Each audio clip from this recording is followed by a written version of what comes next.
गया में शोक और दुआ का जुलूस। सिया समुदाय ने सर्वोच्च नेता की याद में निकाली शांतिपूर्ण रैली। प्रशासन रही मुस्तैद। ईरान के सर्वोच्च नेता अताउल्लाह अली खामेनेई के निधन की खबर के बाद गया में रविवार को सिया समुदाय द्वारा भावुक शोक जुलूस निकाला गया। सैकड़ों की संख्या में लोग सिया मस्जिद से एकत्र हुए और श्रद्धांजलि व दुआ के साथ शांतिपूर्ण रैली निकालते हुए करबला तक पहुंचे। जुलूस के दौरान लोगों की आंखें नम दिखाई दी। श्रद्धालु अपने नेता की याद में प्रार्थना करते हुए इंसाफ और अमन की दुआ मांगते रहे। पूरे मार्ग में मातमी धुनों और धार्मिक नारों के बीच अनुशासन और शांति का विशेष ध्यान रखा गया। सिया समुदाय के धर्मगुरु ने इस अवसर पर कहा कि यह जुलूस किसी विरोध के लिए नहीं बल्कि अपने नेता को याद करने और उनके लिए दुआ करने के उद्देश्य से निकाला गया है। उन्होंने कहा कि समुदाय हमेशा शांति, इंसाफ और इंसानियत के मूल्यों पर विश्वास करता है। उन्होंने लोगों से संयम बनाए रखने और आपसी भाईचारे को मजबूत करने की अपील भी की। जुलूस में शामिल लोगों ने कहा कि वे अपने नेता के विचारों और संदेश को आगे बढ़ाने का संकल्प लेते हैं। कई श्रद्धालुओं ने इसे दुख और एकता का क्षण बताते हुए कहा कि यह आयोजन केवल श्रद्धांजलि ही नहीं बल्कि समुदाय की एकजुटता का प्रतीक भी है। गया सदर के एसडीएम सदर सीओ कोतवाली थाना अध्यक्ष, सिविल लाइन थाना अध्यक्ष समेत स्थानीय प्रशासन की निगरानी में पूरा कार्यक्रम शांतिपूर्ण तरीके से संपन्न हुआ। सुरक्षा के पर्याप्त इंतजाम किए गए थे और कहीं से भी किसी अप्रिय घटना की सूचना नहीं मिली। समुदाय के प्रतिनिधियों ने बताया कि आगे भी विशेष दुआ और मजलिस का आयोजन किया जाएगा ताकि दिवंगत नेता की याद को सम्मान पूर्वक जीवित रखा जा सके और समाज में शांति व सद्भाव का संदेश फैलाया जा सके। आज का यह कैंडल मार्च और पुरअमन एहतजाज ईरान में हुए उस जालिमाना सानिया के बाद वाक़ हुआ है, जिसमें सुप्रीम लीडर आयतुल्लाह खामेनेई की बहीमाना शहादत वाक़ हुई है। ये शहादत अचानक वाक़ होने वाली ख़बर नहीं है, बल्कि वो ख़ुद भी शहादत के लिए आमादा थे और पूरी मिल्लत मुस्लिमा जानती थी कि ऐसे ज़ालिमों से टकराने का नतीजा क्या होता है, शहादत ही अंजाम होता है। लेकिन शहादत कमज़ोरी नहीं है, बल्कि शहादत एक मजबूती, एक ताकत है। जब भी कोई शहीद अपनी जान का नजराना पेश करता है तो उसके खून के छींटों से एक उबाल आता है जो जालिम के कदमों में लिपट जाता है और आज नहीं तो कल जालिम उसी खून में गलता हो करके निस्तो नाबूद हो जाता है। यकीनन 2 लाख से करीब ज़्यादा या कम फ़िलिस्तीनों का कत्लेआम और उसके बाद एक बड़े लीडरान का कत्लेआम और जो भी इन जालिमों के मुकाबले में खड़ा हो रहा है उनके साथ नंगा नाच और उनका खुलेआम कत्ल कर देना, उन्हें असैसिनेट करना, उन्हें मार देना, ये इससे हमें कमज़ोर और मायूस होने की ज़रूरत नहीं है, बल्कि उन जालिमों के ख़िलाफ़ मजबूती से बढ़ता हुआ एक और कदम है। हर शहादत एक और मजबूती दे रही है और यकीनन एक दिन दुनिया अमेरिका और यूरोप और इज़राइल की ग़ुलामी से ज़रूर निजात पाएगी और इन्हीं पुरअज़्म शहीद होने वालों के खून के छींटों से ये निजात मिलेगी और ये आज़ादी मिलेगी।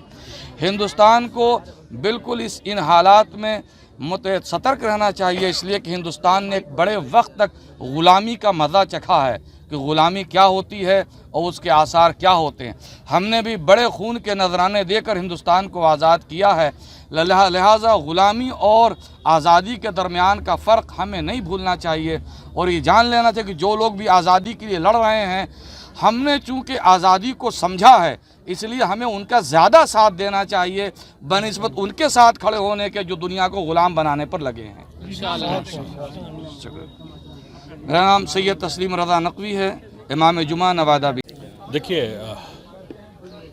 आलमी इंसानियत, आलमी इस्लाम दोनों के लिए आज बहुत गमगीन दिन है कि इस्लामिक वर्ल्ड और ह्यूमैनिटेरियन वर्ल्ड के जो सबसे बड़ा सरबराह, सबसे बड़े लीडर जनाब आयतुल्लाह खामेनेई साहब की शहादत हुई।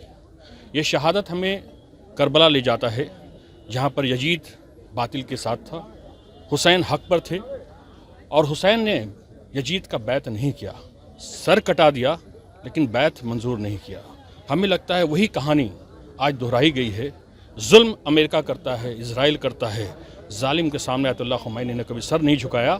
86 साल की उम्र में उन्होंने ये पैगाम दिया है इंसानियत को कि जुल्म कितना भी बढ़ जाए जुल्म ही होगा, हम सर कटाना गवारा है, ये सर झुकाएंगे नहीं और हक और इंसाफ के लिए, अधिकार के लिए लड़ते रहेंगे। तो यही पैगाम है आज भी आप सोच कर देखें हमारे देश के लिए कितना बड़ा नुकसान है कि हमारे देश का हमेशा पैरवीकार कौन रहा है? ईरान रहा है। ईरान हमेशा खड़ा रहा है हिंदुस्तान के साथ। आज जब मुश्किल का दौर है तो आपके माध्यम से मैं भारत सरकार से ये निवेदन करता हूँ कि आप भी ईरान के साथ मजबूती के साथ खड़े हो जाएं, क्योंकि आप पूरी हिस्ट्री उठाकर देखेंगे ईरान ने हमेशा हिंदुस्तान का साथ दिया और हिंदुस्तान ने ईरान का साथ दिया है। उसी कड़ी को आज और मजबूत करने की ज़रूरत है। जब एक तरफ फोर्स जो अमेरिका है वो अपने हिसाब से रेपो रेट और नॉन रेपो रेट इस्टेब्लिश करता है, हम लोग पर ज़बरदस्ती दबाव बनाता है, 500,000 करोड़ का बिजनेस लेकर जाता है दबाव के साथ, और हम उसी अमेरिका के पैरोकार हैं, हम उसी इजराइल के पैरोकार हैं। हमको पैरोकार उनका होना चाहिए जो हमारे हिमायती हों। हमारा हिमायती ईरान है और मुस्लिम वर्ल्ड को भी आज सीख लेना चाहिए कि ईरान के साथ हमेशा कांधे से कांधे मिलाकर खड़े हो जाएं और ऐसे गलत लोगों के साथ, ऐसे गलत ममालिक के साथ सारा रिश्ता नाता तोड़ लेना चाहिए, चाहे व्यापारिक हो चाहे वो डिप्लोमेट हो, सारे तरह के रिश्ते को तोड़ देना चाहिए। बहुत बहुत शुक्रिया। ठीक है सर, इस्राइल हमले में हमारा हमारी साहब शहीद हो गए, क्या कुछ कहें? बिस्मिल्लाहिर्रहमानिर्रहीम। जुल्म फिर जुल्म है, बढ़ता है तो मिट जाता है, खून फिर खून है, टपकेगा तो जम जाएगा। यकीनन उनकी शहादत तमाम आलम इंसान के लिए, तमाम आलम इंसान के लिए और तमाम अफराद के लिए, सिर्फ मज़हब मुसलमान नहीं बल्कि हर फ़िरक़े से ताल्लुक़ रखने वाले जिसके दिल में इंसानियत है, जिसने इस अलमनाक शहादत की ख़बर सुनी, यकीनन उन तमाम अफराद के लिए आज का दिन शोक का दिन था। लेकिन सोचने का मकाम यह है कि एक 86 साल के बुज़ुर्ग ने आप अपनी जान का नजराना पेश करना गवारा किया, शहादत गवारा किया। लोग कह रहे थे कि आयतुल्ला खामनाई जो है वो बंकरों में छुप गए, वो फला जगह चले गए, लेकिन याद रखिए आज कल जब उनकी शहादत हुई है तो वो ख़ुद अपने दफ्तर में मौजूद थे और वहाँ पर उनकी शहादत हुई। यानी एक 86 साल के बुज़ुर्ग ने शहादत को गवारा कर लिया, लेकिन इसराइल, अमेरिका और इन जैसे बेहुदा ममालिक के आगे सर तस्लीम को खम नहीं किया।